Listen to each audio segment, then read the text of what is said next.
Welcome to Life Is, a proud part of the Bethel University Clarion podcast network. I'm co-host Zach Walker. And I'm co-host Abby Pautz. Today, Life Is Sounds. We'll talk about Grimace, per usual, staying positive during quarantine, and how awkward it is to sing happy birthday. We'll discuss wooden animals, choir concerts, and water guns that look way too real. And even though we're supposed to be talking about sounds, we'll probably chime in about other things and maybe talk to some folks over at the award-winning Clarion newsroom. Because life is sounds, but life is everything else too. Life is drops now.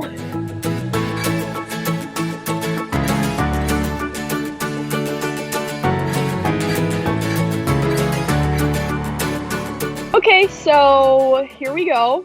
Life is sounds. We are skipping our quick questions because we're going to play a game. And it's Guess That Sound. It's pretty as you can tell, we spent hours trying to figure out the perfect game for Life is Sounds. So Guess That Sound. So we have prepared for you 200 sounds each that we will try to guess. Yes. So everyone sit down, grab a snack, and start guessing. Cancel all your meetings. Yes. So Zach and I will just do a couple sounds, and we will try and guess the sound that we're making. And if you're listening, you can guess too. If you're watching, definitely you have to scream into the phone. Yes, and we will hear you.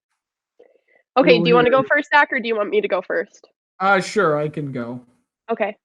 I don't think I'm going to do very well. Okay. Are you ready? Yeah, I don't know why I closed my eyes. Here we go. Okay, it's a frog. The croak frogs with the wood. It is a croak frog with the wood. Wow. So that's a great. So for all of our audio listeners, this is a wooden frog boy, and it has a little a little spine mane thing that's like rigid, and then there's a little wooden, looks like a little wooden stick, and you roll the stick on the wooden frog, and it sounds like it's croaking. It might be like an instrument. I got it at the International Bazaar at the State Fair. Yep. Which hopefully that's still a thing, but maybe not. Weird thing. The only reason I know that sound, and I think that not a lot of people would have guessed that, I collect those. Wait, what do you mean collect? Like, how many do you have? I have a frog one. There's a dolphin one. There's an owl one. There's a loon one. There is a cricket one. That you all have? Yeah. Next podcast, I can bring them all down and show you. Yes, please do. You're a little clan. Do you have a name for the clan? No. I wish I did. I should. Do they make like the sounds of their animals, or are they all? Yep, they all do. Really? Yeah. How does like the owl one work or the dolphin one work? So like the owl one you blow into, and the dolphin one you also do. So it's like just a different type of instrument, but they're still instruments. The dolphin one is a solid block of wood, and the sound is you trying your best to make a dolphin noise. Yeah. And you just hold the block of wood. That's exactly it. Well, you're 1 for 1, boss. Thank you. Nice Are you job. ready? Oh, yes. Please put him there. Okay, are you ready? I am ready. You're shuffling cards. That was so easy for you. What game? Yeah. Solitaire? Okay. I thought you were just shuffling like a regular deck of cards. Why is this way easier than I thought it would be? I don't know. You picked something that I've been doing since I was like 5 years old. Not shuffling. I know, that's true. Playing cards. And then I learned how to shuffle actually on a Canadian fishing trip. Whenever we were in the cabin, I was like 9 years old or something. Whenever we were in the cabin, I would just spend hours trying to get practicing. Did you Great bridge? Shuffle. Yeah, So yeah. you know how to bridge. I don't know how Yeah. to bridge. Oh, it's not that hard. I know. I You just just have can't to get like it. kind of I'll have to tuck your go on a fingers. Canadian fishing trip and try. Well, it's the only way. Okay, I have I'm my ready. final item. We only have two. Ready? Yes.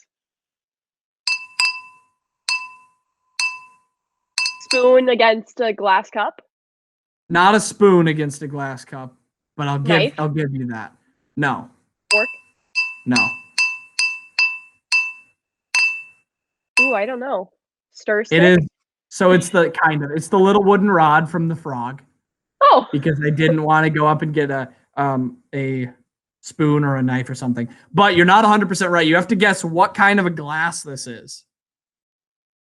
what do you It's mean? not, What kind of it's a not, glass? Like the style? well, yeah, it's like a special glass. A wine glass? No, no, of course not. What are you talking about? I go to Bethel University. Jeez. Well, I didn't know because your parents, you know. I don't know. So I'm giving you not you didn't get it right. Can I get Um like a 75% it is total? you get a 0%. It's the School of Hard Knocks. Um this is a 1977 McDonald Land Action Series Special Edition Grimace Cup. I should have guessed that. There's Grimace. Look at him. He's great. It says finish on it, and there's children. There's children that look. There's also these like weird guys. I don't know what they are. They're like hairy and have spring boots on. And these children, all children that were drawn before 1980 look the same, and they look like the Yeah. artist did not try at all. And it's just like, what does a child look like? I know, a potato with a mouth. Our Sam, producer saying fry those are guys. the fry guys. The little spring-legged boys. Those are the fry guys. Yes. So fun fact, this is a cup that our producer Sam sent me in the mail with So no nice. with no pretense. He didn't tell me about it. I got a package in the mail, and I don't think I've ever gotten like an Amazon gift in the mail, but I got the package. I'm like, I did not order anything. And I opened it up, and it was this cup that has my absolute hero just preserved forever. I like to think of it as he's like frozen in the ice caps, and he's just waiting until the eventual decline of humanity and climate change to take over, and then he's going to escape and he's going to reclaim his throne. You know, 1 for 2, Abby. Good job. If you would have gotten the Grimace Cup, I would have given you like 20 extra points. Dang it. I should have known. Okay, are you ready for my final one? Final one, yeah. It's just a different deck of cards. Yeah, go ahead. Was that it? Yeah, are you ready? Do it again, yeah.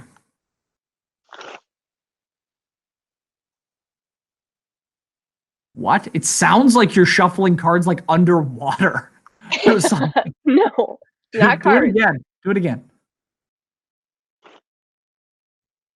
Is it electronic? Are you like pressing a button? Nope.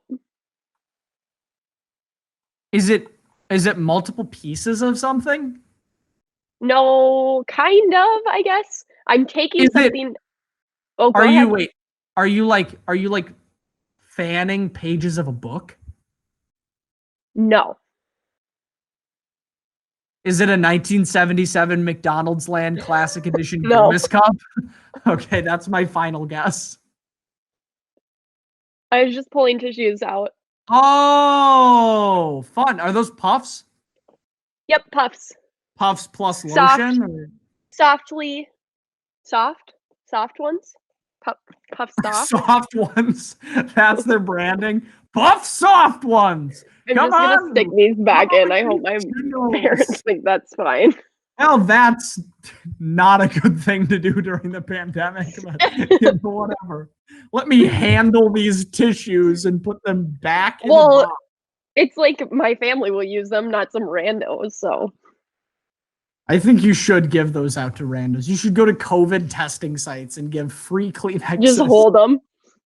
Free puffs, please. I'll say, guess that sound. If you get it right, you get a tissue.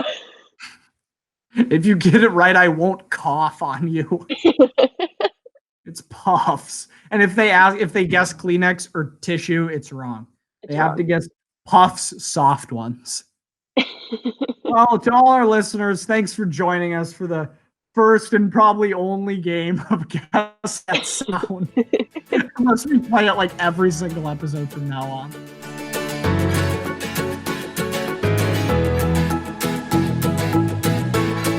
Okay, next up, we have Bethel Women's Choir Director, Professor Paula Holmberg. Professor Holmberg, thanks for coming on. Really appreciate it. You bet. My pleasure. So you look very bright, and you're in like some outdoor area with flowers. Are you like on your deck in your home? I'm on my deck. Okay. Is that kind of the way you're doing it now? Are you working a lot outside, or what's a day kind of look like? Anytime it's beautiful out, I'm trying to find jobs outside to do. It's hard for me to stay indoors. It's just, it's so beautiful. And I guess I'm more of an outdoor person than I ever knew. Yeah. So yes, lots of walks, lots of playing around in the yard, doing jobs. Absolutely. So tell us a little bit about before the quarantine when we were back at Bethel. What was your role at Bethel, and what did a day look like there? Well, I was directing the Bethel Women's Choir and teaching a half semester. I was teaching half a semester in a music education course, which was methods for secondary music. And that was coming to an end. I only had 2 sessions left when Bethel decided to close for an extended spring break at that time. But women's choir was meeting 3 days a week, Tuesday, Wednesday, Thursday, and we were preparing for the week after break was supposed to hold a concert for us and a little tour, and we were getting geared up for that. We weren't quite ready, but we were confident that we could be ready with a few rehearsals after we returned from spring break.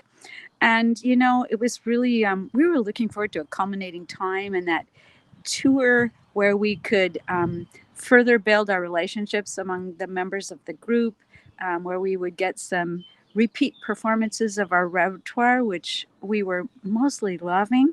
And we'd get to meet some prospective students for Bethel. We'd get to sing with the women's choir up in Duluth from the College of St. Scholastica.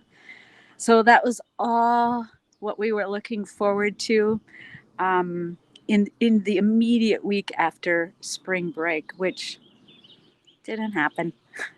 Yeah. No, I absolutely sympathize with that, being Bethel Choir, and we had the big Midwest tour going on, and that was canceled like the day that was supposed to be all of spring break. Yeah. And yeah, it's tough. Abby, have you had any like choral music or any music experience before? Just in middle school, but beyond that, no. But I have the utmost respect for people in the choir because I love that. Yeah, great people. Yes. Choir. We have some really beautiful, beautiful singing artists. Yeah. So after that, after quarantine happened and all that preparation kind of just culminated in people having to go home. Are there any ways that the women's choir has kind of been sticking together or staying in communication? Not so much. We have a few Zoom. We're hoping for a Zoom reconnect very soon. We've been on GroupMe just to check in and say hello, to post scripture or a few things like that. But really, the women, I think, are pouring themselves into all of the other adjustments with classes and living in a different place and the new normal.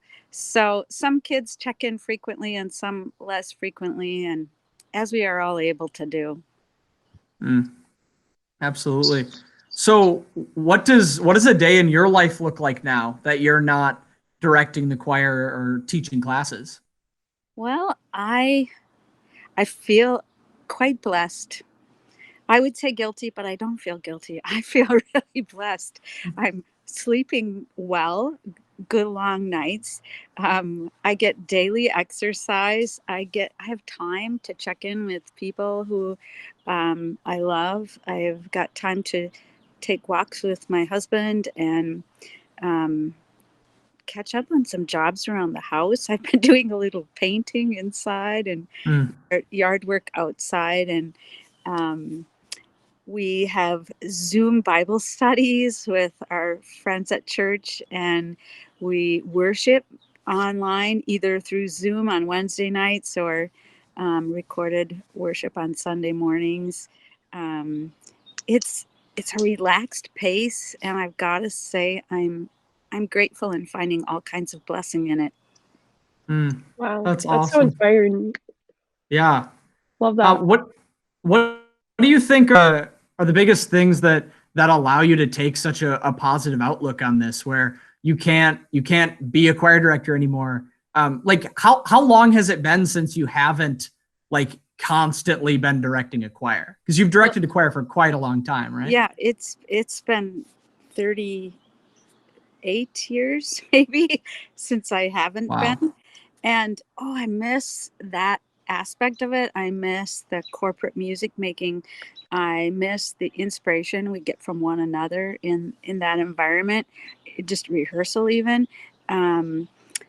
So I do miss all of that very, very much. But I feel like for me, I'm not studying, and I'm adjunct and very part-time. So I've got time on my hands. And the thing I miss are the people and the beauty in relational artistry. That I miss a lot. But the rest is, I'm just going to take it as a gift, really. I'm not sick. No one in my family is sick. I have some friends that have struggled with COVID and have come out on the other side. But a lot of people don't have it this well right now. And so I'm just grateful every day. Really grateful. Yeah, absolutely. So what are you hoping for next year? The hopefully a return of women's choir and vocal music at Bethel. What are you hoping that year looks like? Oh, I hope so much we can be together in the fall. And if we have to take breaks, we take them when we can.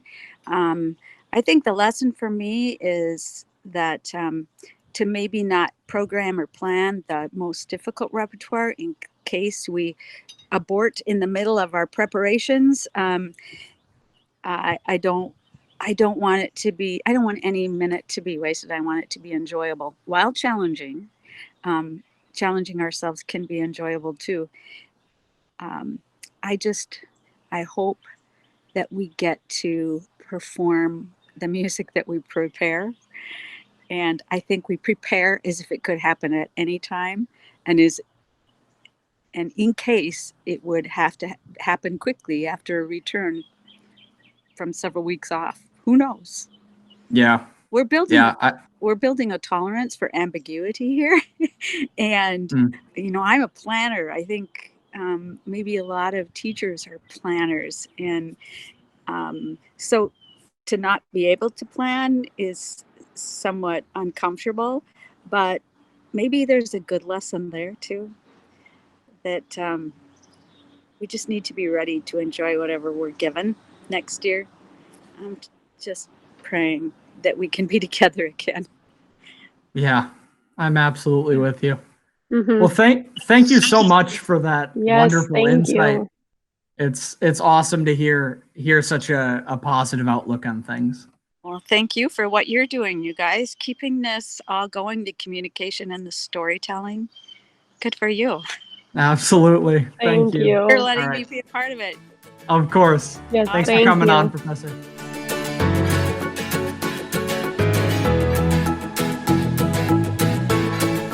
All right, Josh, you ready for an hour of you making animal noises? I'm all warmed up. Because that's what we're doing. Sam, did I tell you that we're doing Life is Sounds? I'm so excited. I'm very excited. Was I supposed to bring any crafts or anything? I still have my crystal growing kit on the floor next to me from yesterday's meeting. So Can you put on the glasses? yeah. Just want it to be made clear. Caution, goggles are not a safety protective device. Wait, what are they then? Yeah, where'd you get those? I don't know. They're from my Smithsonian crystal growing kit I had when I was like 8. But are they protecting you from something?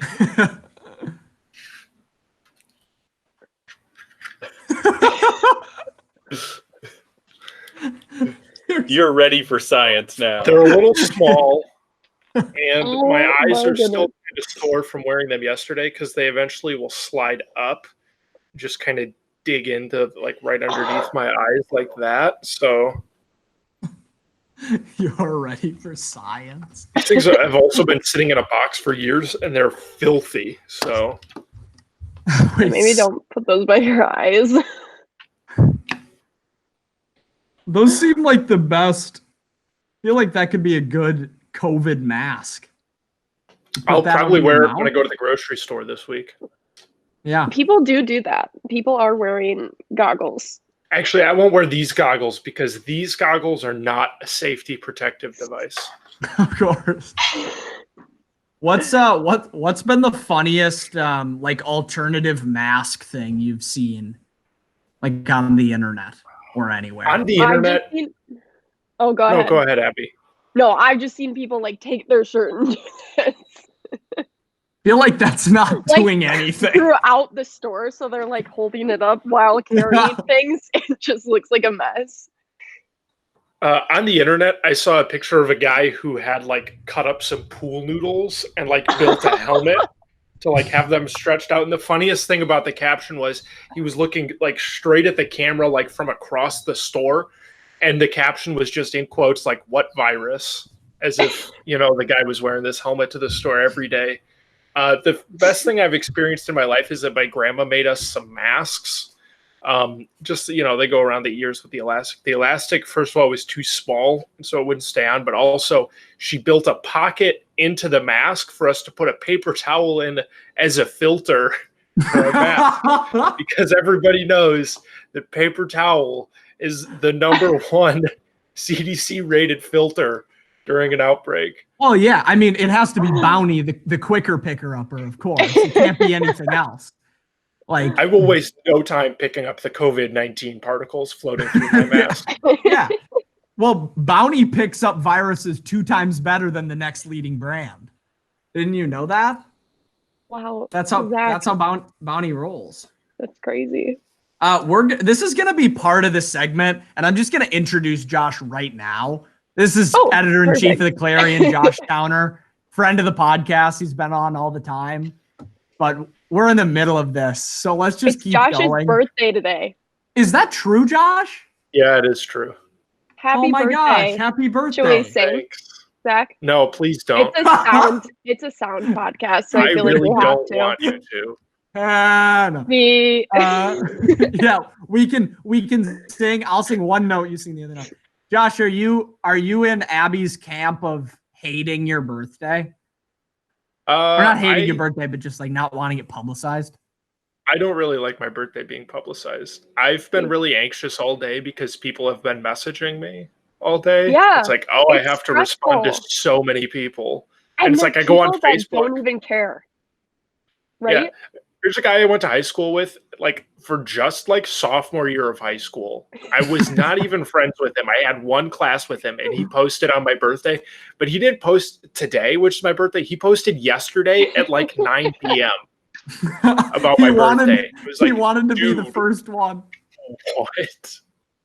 Wait, did he say like happy early birthday, or did he just say happy birthday? Just happy birthday. So wait, is your birthday listed on your Facebook, I assume? I presume, yeah, because there are a lot of people posting on my Facebook today. So I guess this guy is either like living across the world. I don't know if that is like how it works. if he would see the Facebook, and then if he's across the world, he'd think it was his birthday, or he just like had no idea but wanted to reconnect. Or he had it in his calendar and was counting down until midnight from wherever he lives to say happy birthday to Josh. Yeah. Which I think really could be hope true. not. That's plausible. I think Facebook might do a thing where it says like, "Oh, so and so has a birthday tomorrow," and he just jumped the gun a little bit. My favorite thing about this is that I don't think I've thought about him like or his existence in the world at all since like last year on my birthday, when he probably did about the same exact thing. So do you think he is ruining birthdays all over the world? Just messaging okay. So you're happy about it. No, he's not ruining birthdays. No, I'm not. I wouldn't say I'm happy. I'm rather indifferent on the matter. He definitely didn't ruin my birthday, at least. It's kind of like, oh yeah, this guy. He's here. I love the idea of him being really excited for your birthday and counting down, like you said, Abby, to midnight, but not understanding how time zones work. So he hits it at 9 p.m. and he thinks that you're going to be super, super excited. Because I think so jazzed about it. Thanks, Andy. Thank you, Andy. I think that is the thing. I think so many people, it's like so obligatory to just, you have to say happy birthday to like any of your Facebook friends. A lot of people have that mindset, but like nobody who is saying happy birthday to you on Facebook needs a reply. Like nobody says happy birthday and is like, oh my gosh, I hope they like it. Or I hope they say that thank you for your happy birthday. But we always seem, I don't know, it seems like we need to do it. Like, are you going to go and reply to all of them, Josh? I have replied to all of them except for, I think, that one guy who posted yesterday. So this is the thing. If it's like your relatives saying happy birthday, like I have like 6 aunts that live in South Dakota. They are waiting my response on my birthday. I know they are. I know they want the confirmation that I received the message and that I heard it and that I'm going to say, thank you so much, heart. Like, you know, they need that. Some people don't. Like if I message somebody happy birthday, which I wouldn't do, if I'm friends with you, like I'll just call you. I'm a caller on the birthdays. I like to sing, just do it. I'm not going to put it on Facebook for everyone to see. It seems silly. You call people individually on their birthdays and sing by yourself to them? Not by myself. Usually I'll have like, if it's like my family, friends or something, like my whole family will sing, but I don't sing by myself. Okay. But I do like to call. Josh is upset. I don't like singing happy birthday. It's probably my least favorite thing about birthdays. It is a weird thing. And I've always been in the camp, and Abby will say this, I've always been in the camp of like, people should be happy about their birthdays and like, let's stop talking about it like it's so awkward. But gosh, my mom's birthday was the other day on the 21st, and we sang happy birthday to her. And like, it was like my mom, and it was just my dad and me singing to her. But like, that whole thing is uncomfortable because it's not super uncomfortable for the people singing it because you're just singing to a person, but the person who is its birthday, like what are you supposed to do? And I've heard a few strategies, but I want to hear your personal favorite strategies of what you do when somebody's singing you happy birthday. Do you just sit there and take it? You do, because I have a couple. You give a polite, like a smile and a nod after you get over the fact that you're like, I asked you specifically not to do this. You scream, no, stop. You're ruining my birthday. You're ruining it. I like usually you sing happy birthday when you're about to blow out candles, correct? Does everyone else do that? Or is that just me? Everyone else does that. No, I think you should sing happy birthday at 3 a.m. the morning of when they are deep asleep. That's how you do it. That would be more enjoyable. So I usually just stare at my candles and I'll laugh because I feel uncomfortable. And then sometimes I will just sing along. I will pretend it's somebody else's birthday and just sing along. Do you say happy birthday to you or happy birthday to me? I'll usually make up a name. Oh, you'll Or make up a name. Or I'll say nothing. Happy birthday to Do you have a go-to happy birthday Jimmy. name? Jimmy. Jimmy, Always. wow. Yeah. How old do you think Jimmy is by now? 6. I mean, think I've only done it a couple times. I think he's 6. Oh, so he ages, like how he ages is he ages an entire year in the 30 seconds it takes to sing happy birthday, but never in any other form. I think you should sing it to Grimace. I wonder when his birthday is. You think he I has think one? the best part about the happy birthday song is that it doesn't take very long to sing, but like in the moment, it's also the longest thing you've ever endured in your entire life. Yeah.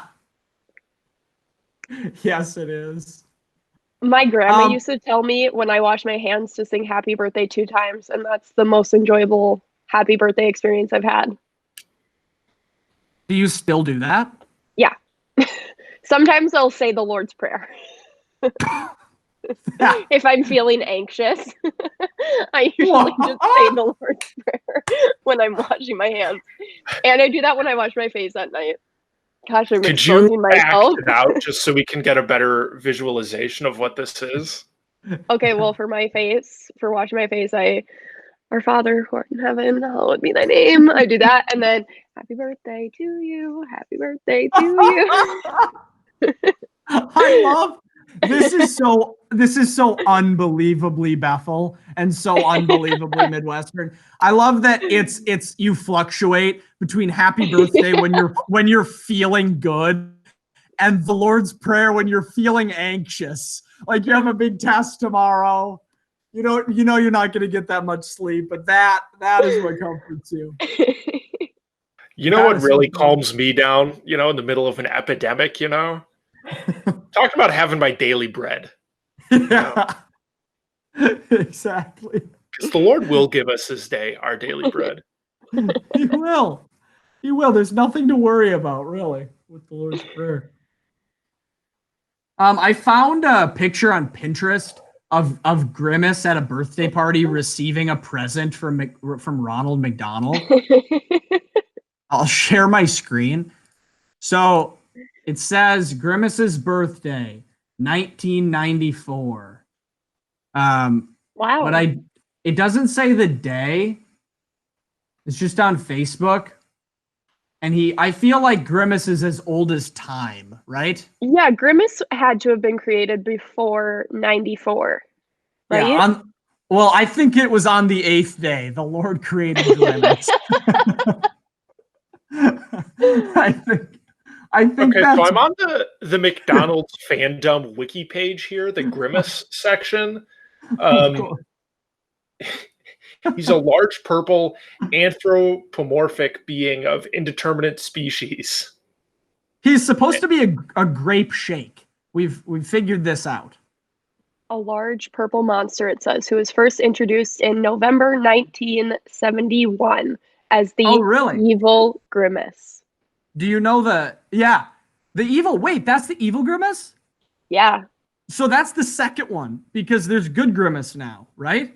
Yes, I think. So are they like evil twins, or was there this is so funny? Was there like an awesome like anti-heel turn? It might have been too scary for kids. Grimace scares me now still. So as a child, if I saw Grimace, I think I would be a little afraid. He was one of the original main antagonists and was depicted with 2 pairs of arms, which was used to steal sodas and shakes. Of course. So an interesting tidbit about Grimace for you guys here. Apparently Grimace, despite his character being like a male, was portrayed by 2 different females in 2 different stints. One running from 71 to 84 by Patty Saunders, and then Terry Castillo picked up the suit and was Grimace from 84 to 2003. But that leaves a big question in the Grimace, history line here, because this page says Grimace was last seen in public at Dodger Stadium on July 18th, 2012 versus the Philadelphia Phillies while dancing to Ram Jam's 1977 classic Black Betty. But who was in the Grimace suit then, assuming that Patty Saunders and Terry Castillo were both retired? So do we know if there was like a bit of time after one? Let me just bring this up. Imagine your job for 19 years is being in the Grimace suit, because that was the second mascot lady. Also, do we know if there was like a stretch, like how much time was between when Patty stopped being Grimace and then the Dodgers thing? Because when was he spotted at the Dodgers?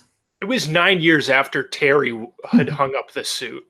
Okay, 9 years. And then they just like bring him back. I wonder what if it was Rogue? What if like it was some guy that or woman that broke into McDonald's warehouse and then stole the Grimace suit, went to the Dodger Stadium, and then people were just like, "Oh yeah, it's your boy. It's Grimace. We got to let him in." And then he danced to Black Betty and left. And he's never been seen again. I wonder if that was like the only appearance since then. It only says it's the most recent appearance. So there could have been other Grimace sightings in the 9 years after Terry Castillo had hung up the mantle. But I mean, I'm a little concerned now. Is Grimace okay? It's been 8 years.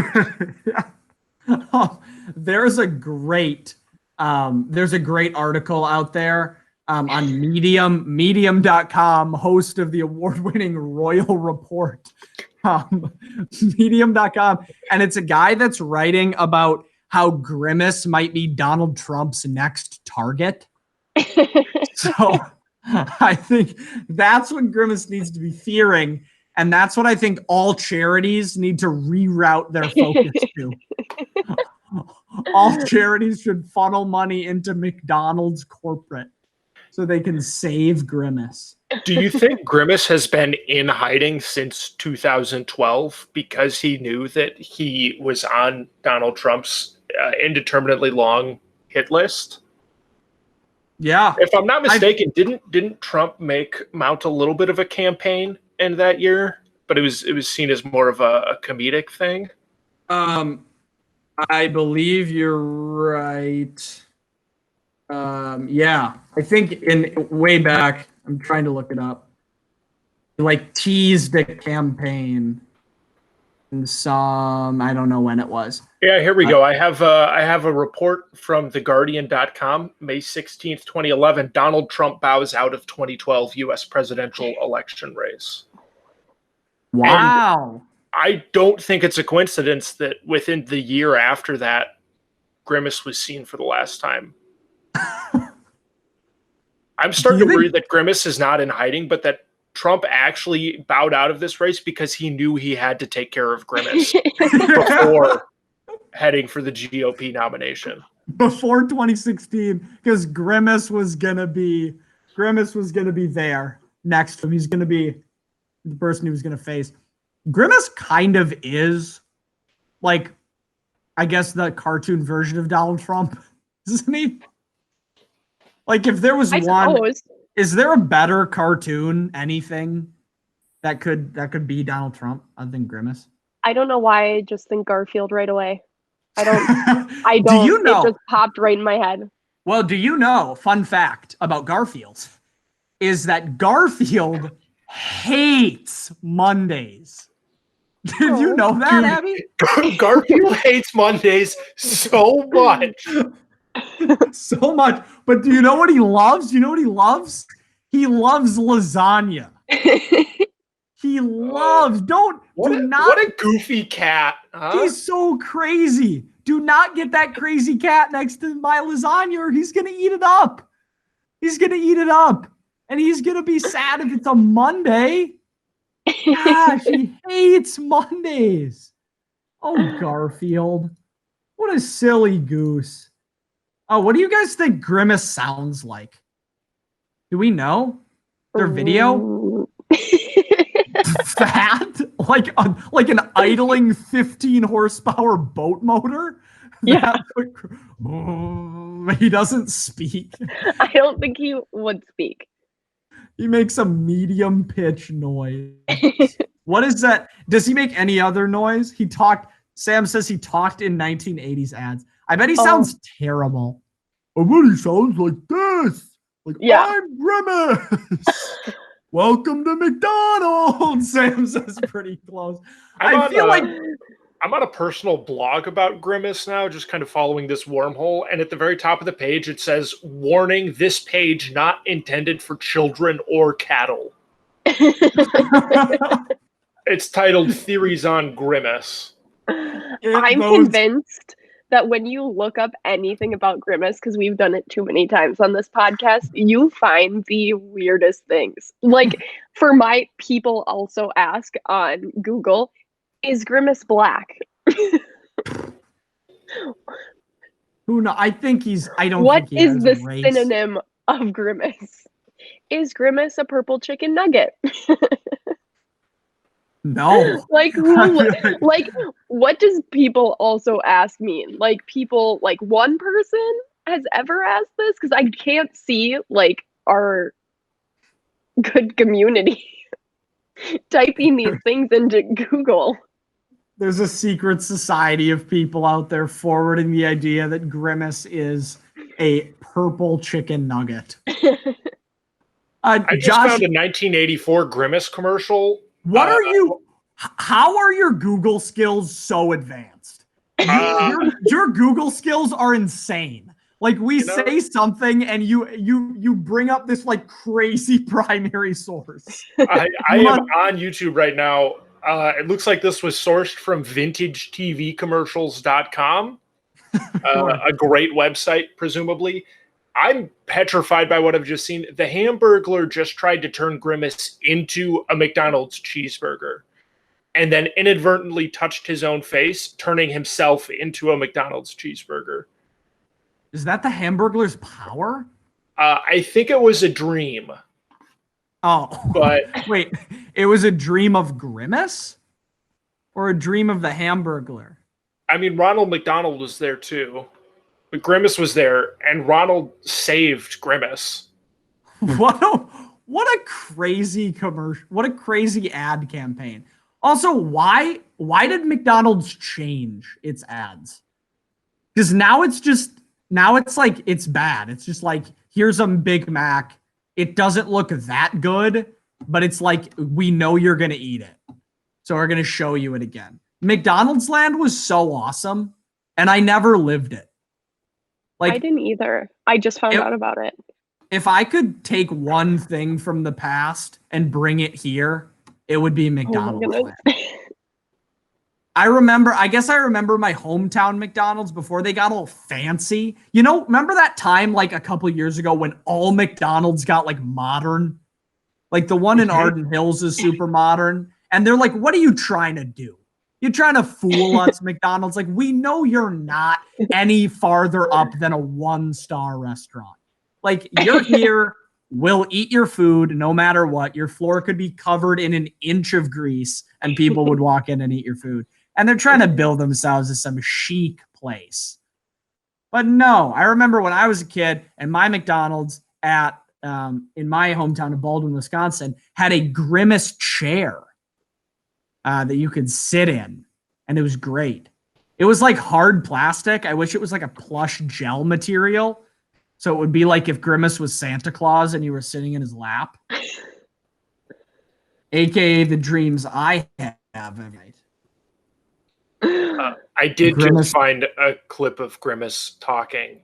Zach, you were pretty much spot on when you made your prediction. Okay, I don't know. Can you guys hear it if I present my screen? Let me see. I will. Give me time. Sam says he thinks it's called McDonald Land Commercial Beauty Contest with Evil Grimace. Well, this is Evil Grimace, so we're not sure if Good Grimace talks like this. But let me know if you can hear this. I can't hear anything, but is there a button you can push? It looks like you might be able to turn on the audio with it. Let me wait. Maybe can you guys still hear me? Yep. Yes. I just took my headphones off. Can you hear this? Yep. It was a gloomy day in McDonald land. One, Ronald McDonald is thick. Whoa. Did you see those hips? Look at this. Look at this man. Wow. I could have never imagined. Okay, so there's Evil Grimace. Okay, here we go. Because the evil Grimace had grabbed all the cups.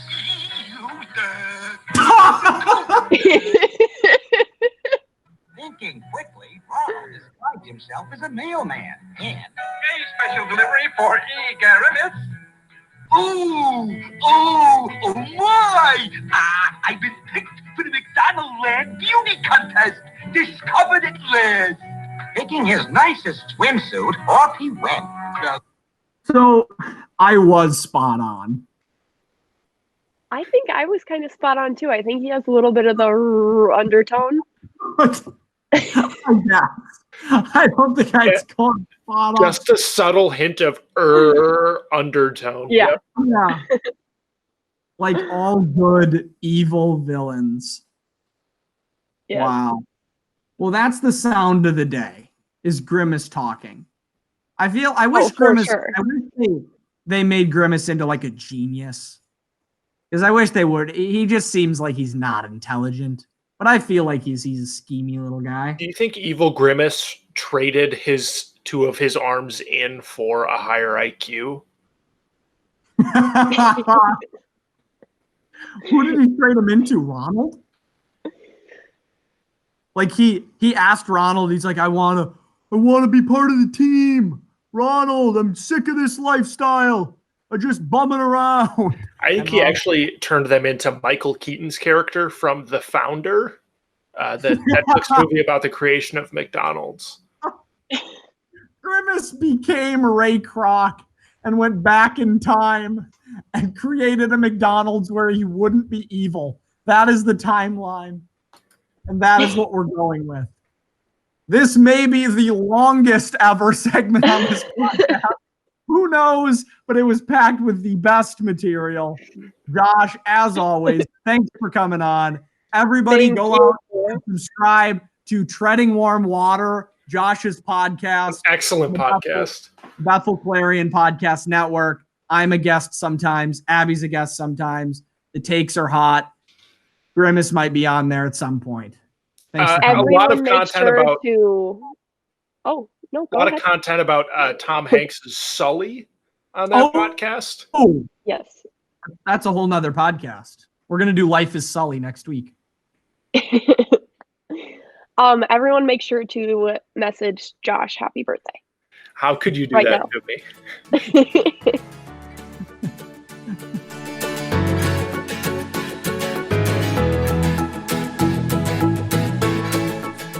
That was wild. Oh my god. Wild segment. That was amazing. It's also its own show, but it was great. That's the What best kind of- podcast segment I've ever been a part of. It was really good. I love Grimace. What kind of a podcast could that be? I Like, love the idea when you pulled up the video and you guys just started talking your way through the video. Like, that's kind of great, actually. Yeah. I think like now that wasn't an example of this, but revisiting stuff from your generation's early childhood would be pretty fun. Yeah. Oh, that's really good. I think even we Like, could revisit like throwback. that. McDonald's Land was like a little bit, I guess some of it was like our early childhood, but for the most part, it was like even before that. Oh yeah, yeah. So like, I mean, revisiting like weird stuff that like was kids shows before we even got to kids shows. I think that's That's a really good idea, because I think like the commentary genre of like YouTube videos is really, really common. But I think if we bill it as like we're going back to our childhood, to these things that we never questioned, Right.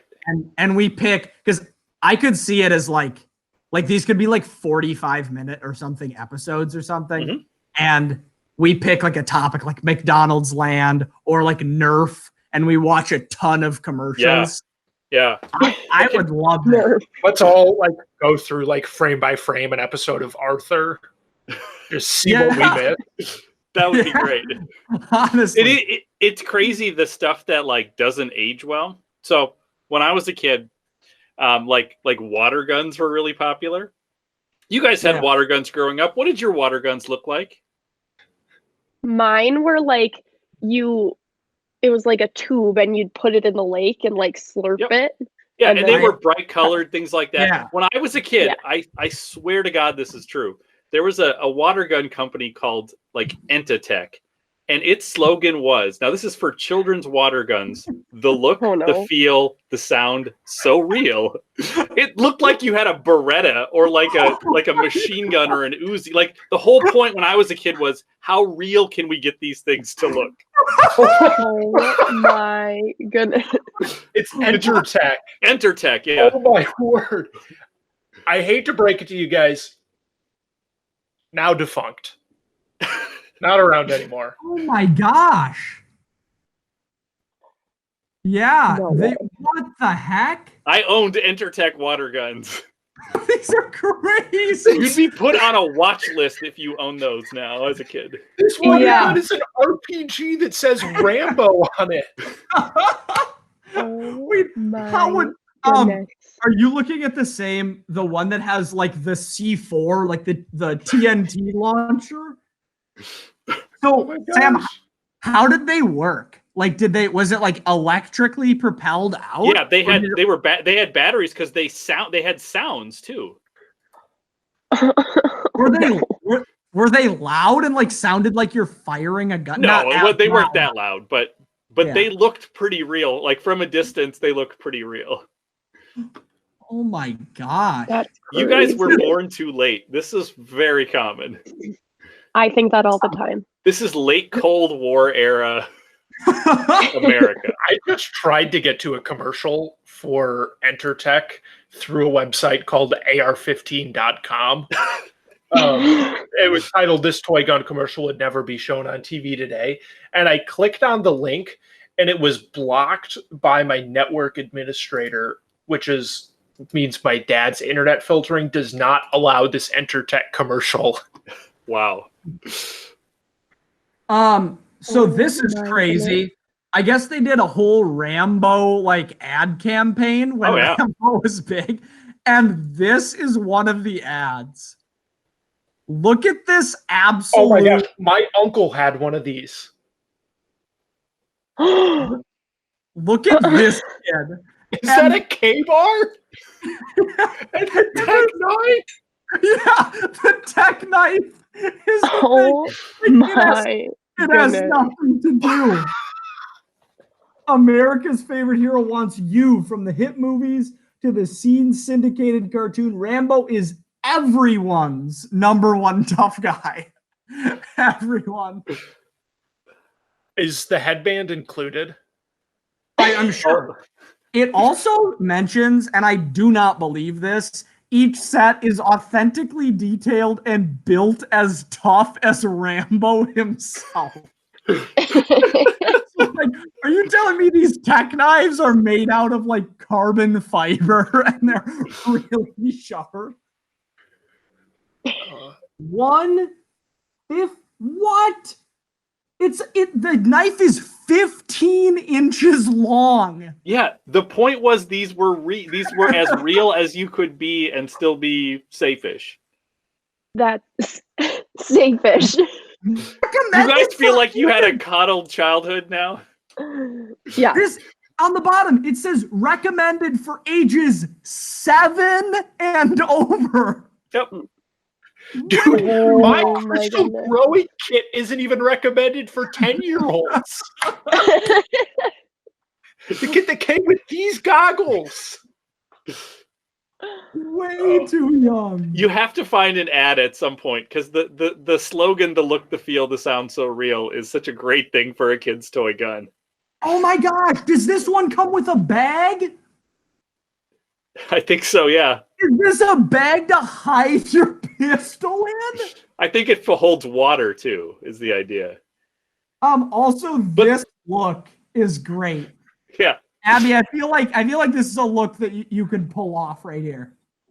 This is like a very The great part about the authenticity, though, as you're looking at these guns, normally you'd fill up a water gun by bringing it to the sink and filling it up. These, as you notice, they actually have clips like a regular gun. You'd fill the clip up and snap it in, like you were filling like you were putting a magazine into a real gun. Well, of course. I mean, found a that has commercial. to be educational. Right. We have to teach kids how to I like the rocket launcher that kid has. Yeah, it's really good. Okay, I found a commercial. Ha! Peace. I'm gonna present. Oh, look. Hey, here we go.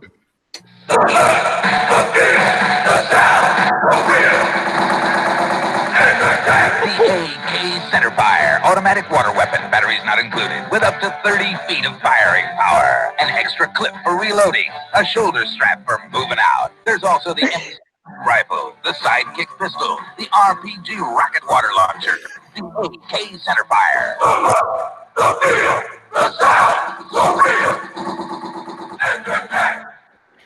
My favorite part about that commercial is that they flew those 4 kids to Vietnam to film that. That's right. Oh my goodness. It is insane, and just completely shows how the times have changed. That commercial ends with the kids firing into the camera. Crazy. Wow. Oh man, I love it. That was insane. I love that idea. Can't believe so that's much. real. That's crazy. That's a great podcast idea. I It is. deeply enjoy that idea.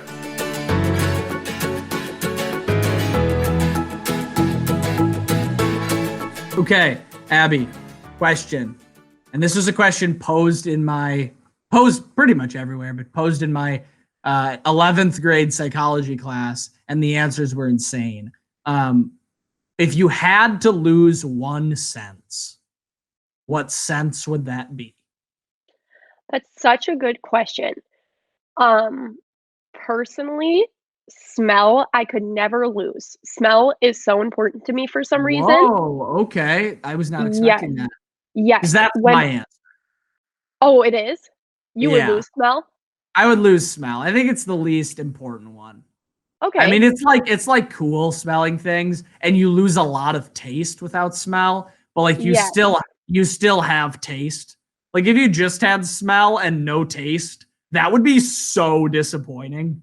Like That you would be could terrible. smell super, super good food, but it just tastes like nothing.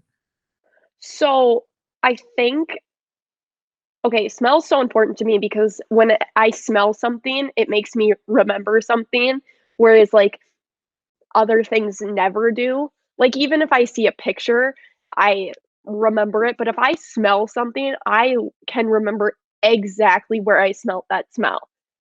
Really? Yes. So- It's so weird. I always compliment people on how good they smell if they smell like a particular way. And like I think the way somebody's house What does that mean? like if they smell like particular them, way. like if I like when I hug my Wait, you're complimenting people for smelling like themselves? yeah, like if they smell Like, good. "Oh, Like that's so Aunt important Judy." to me. Aunt Judy, you smell very on brand today. You smell like kind of is mothballs and that. expired cheese. It's really good for you. Glad you're not changing. I don't know why. I just smell is so important to me. Like I can if I smell my perfume that I wore to my senior year prom, like I will remember it. Like Do it's you remember what that perfume was, or do you just remember the smell of it? I just remember the smell of it. I can't think of what it's called right now. Just for the smell of it. That seems Yes. like a podcast name. So I like smell a lot. I think I might lose touch. That's insane. That was the I know. Oh, I'm so glad you said that. I'm so glad because that's the thing that the person in my psychology class said. You couldn't live if you didn't have touch, I suppose. right? You couldn't walk.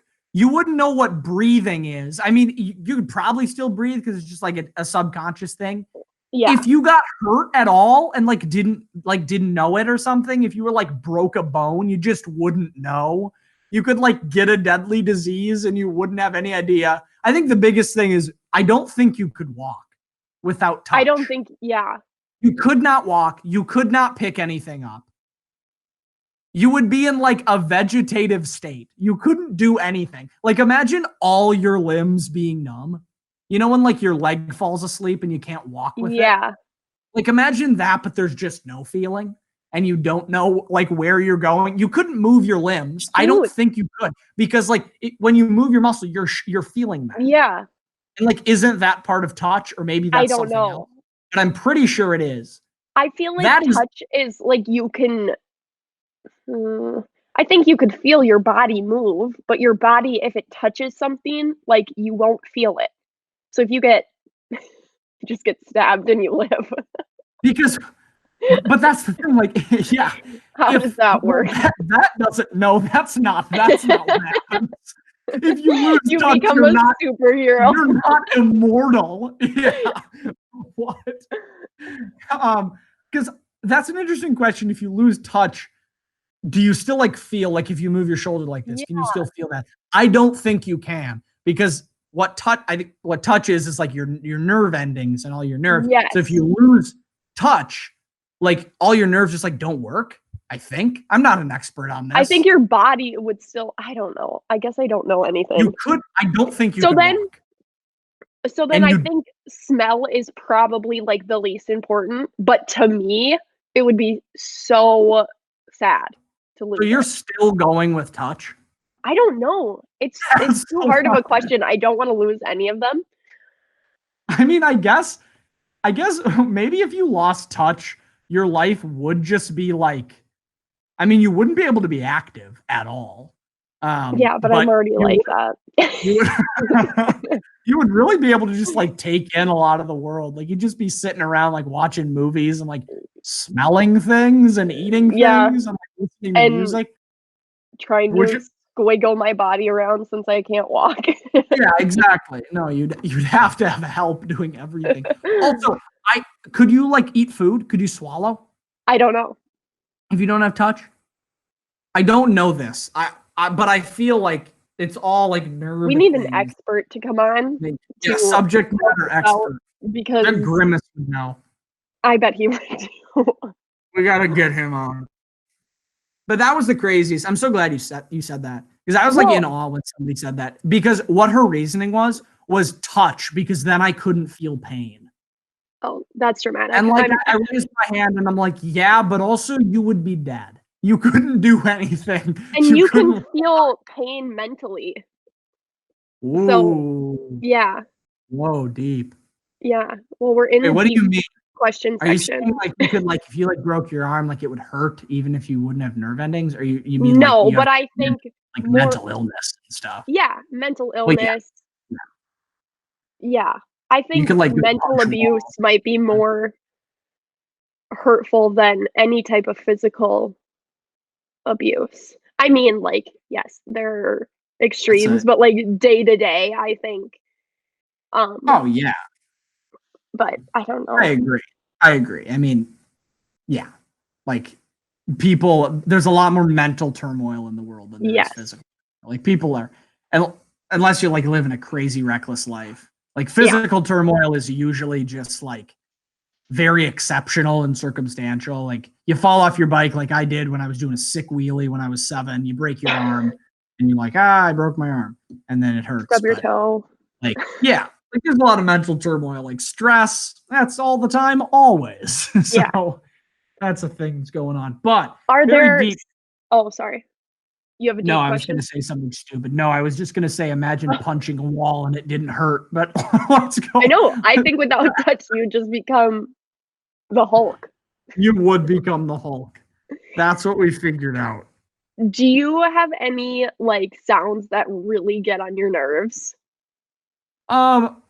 Sounds that really get on my nerves. I think little like really soft things that keep going on. Oh, I know. I have it. I'm so In excited. class, whenever somebody's sitting in class and bouncing their knee, just like the Yes. common tick where you're just like bouncing your knee. Yep. It's fine if there's like nothing next to them, but if there's a backpack or they're doing it like against their other leg or something, and it's just the and Yep. it's really soft, it is infuriating. It's insane. Oh my gosh, I hate it. I know. And it's like I can't do the leg shakes. Drives me no, nuts. that or like people like clicking their pen. I sometimes can like hyper focus on people like chewing or Mhm. like swallowing or something. And if you like really hyper focus on that, it's the worst. It's like so disgusting and Ugh. annoying. It's just like this, like all the time. Usually I can get away from that. I don't like when people do before they talk. Oh, sure. Hi. Yeah. It drives me nuts. Drives me nuts. Like, I think It's if kind of like somebody in my timing. family did that, I would have to train them not to do it because it just, oh, It's like a like dog. nobody can listen to that. Oh, Oh. another sound that really annoys me. The music of Pink. That's my second one. Pink's Just Like Fire. Pink, if you're out there, why did you make that song? Pink's Just Like Yeah, Fire is Pink, the if worst you're song ever made. listening, Yeah, Pink, if you're listening, please delete Just Like Fire take from that down anywhere. everywhere. It's the worst. I hate that song so much. Oh my gosh. What would? Oh, okay, that's probably good. No, continue. We were about No. to end the segment on It's probably I hate good to be Pink done. Just Like Fire. No, ask your question. What Last would you one. do if you couldn't hear sound? What would I do if I couldn't hear? Yeah, that I mean, sounds bad. Yeah, I would just wouldn't. I just wouldn't hear. A lot of people live with it. I know, Yeah, but so like your question earlier it about would be a losing a bummer. sense. Yeah, neither of us picked sight or sound, and I think Yeah. those are very important. So, yeah. what would you do? Like, not if you were born deaf, but what if you like lost your hearing later in life and you Yeah, couldn't hear anything? and that's a thing. Like a Yeah. lot of people go through that. And I feel like, yeah, it would be, I mean, I would have to like talk to somebody that has experienced that to really like understand their stories and stuff. But I mean, to think about that, like that would be, it's like a crazy reality to think of. Like, especially, I feel like there are cases out there where like it happens like really quick or something. Yeah. And that would be, I mean, it would be like traumatizing at first, I feel. And like For really, sure. really hard. Because you've lived a life just like you've never ever had to think about it. Yep. And now it's this huge thing. And a lot of people deal with that. And that's why Yeah. like I have so much respect for people who have gone through their lives and there are people who have achieved such awesome things and they have that to live through. But yeah, I mean that would be really hard. I feel like I could adapt over time. It would be like really, really tough. Yeah, I think it But would be just an insane experience. yeah. I think it's one would. thing when you're born hard of hearing or deaf, and then another thing when you've lived your whole life hearing everything to just hearing nothing and Yeah. relearning everything. How to communicate, how to do simple things like watch Netflix or like, you know what I mean? Like Yeah. people I think forget about that. I'm taking ASL. I love sign language. I love the deaf community. I think it's so intriguing and so cool what they do. But like I watched this couple on YouTube and one of them is deaf. And it was something like our professor introduced us to. She had us watch this video where they go through a drive-through and he's dating this girl who is hearing but speaks signs very well. And they go through a drive-through and she doesn't communicate. He tries to sign, and like how hard it is. Like it took them an hour to get their food. Oh, wow. It's just crazy how we're in a world where you'd think that would be something that's more common, or like all places should be preparing for those situations. Like I know Starbucks has like a big monitor that they can like take orders with somebody who signs. Like they have a camera and the person can sign and then it goes super smooth. But I don't know, it's just crazy. Yeah. Yeah, I think you bring up a really good point about like is America or the world, like, are we well equipped for a world, diversely abled world? And I think in a lot of places we're not. But I think there's a lot of cool initiatives. Like there's a lot of programs, a lot of people. I mean, Bethel has like the Disability Services Center, and a lot of companies have that. And like I'm in a web design, or I'm doing web design in my design class right now. And like all the tutorials really emphasize like good web designers make their websites available to people of all abilities. Yep. And like we have to code in different ways. So like if we have an image, we code in like what that descriptor is. So then people using like using software for when they like can't see the screen can still see what we've put on our website. And I think that stuff's really cool. Really cool. Yeah. You've been listening to Life Is, a podcast from the Clarion, Bethel University's national award-winning student publication. We'd like to thank our producer, Sam Mulberry, and the water gun companies for not making their guns look like Rambo anymore. The Clarion still publishes stories every day online at bethelclarion.com. Check out the third installment of The Egg up today. It's a news brief that you barely have to read. Please tell the people in your life about Life Is, which drops Monday and Friday until we've run out of things to say. Because ultimately, life is people. So tell evil Grimace and the Fry Guys. And tell the people that chew weird. And tell Josh happy birthday. And tell your puffs tissues, the soft ones.